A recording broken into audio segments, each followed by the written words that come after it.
What do you remember about the nature of relationships between blacks and whites when you were growing up?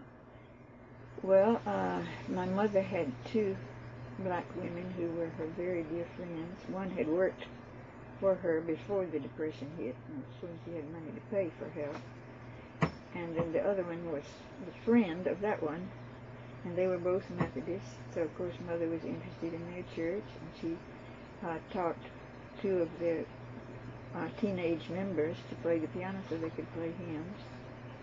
They would come to our house for lessons. They would come to your house? Yes. Of course, the woman who, even during the Depression, she still did some of the laundry that was maybe too heavy for my mother. Was this in exchange for giving her? Oh no, she paid her to do the laundry. Oh, she whatever, did. By piece.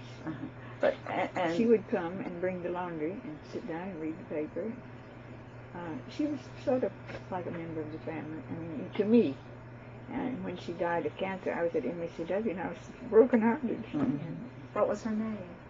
She was Mary Stubbs, who married a Mr. Golden. She was his second wife, who had grown children. She lived on Highland Street. She liked to read the Gazette, so she'd sit down and read the Gazette before she was back on, or the commercial, whatever. And what about her friend?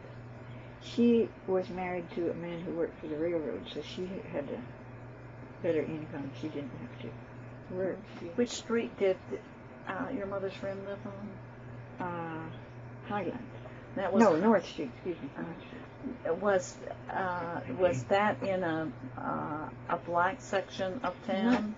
No, I think that her house was the only black one right there. Her neighbors were white.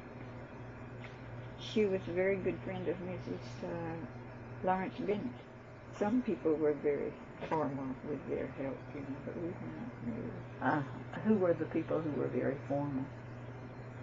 Well, I shouldn't name names, but well, not all, but we knew the ones that were very aloof, sort of, from the help, and those who were not, who were more friendly.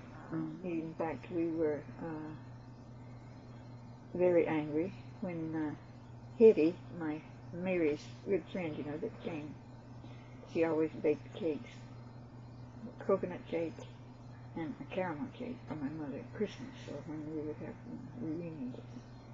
And when she would one day when she took something across the street, and the lady of the house said, "Go around to the back door." And my mother was so incensed. We were very angry about it.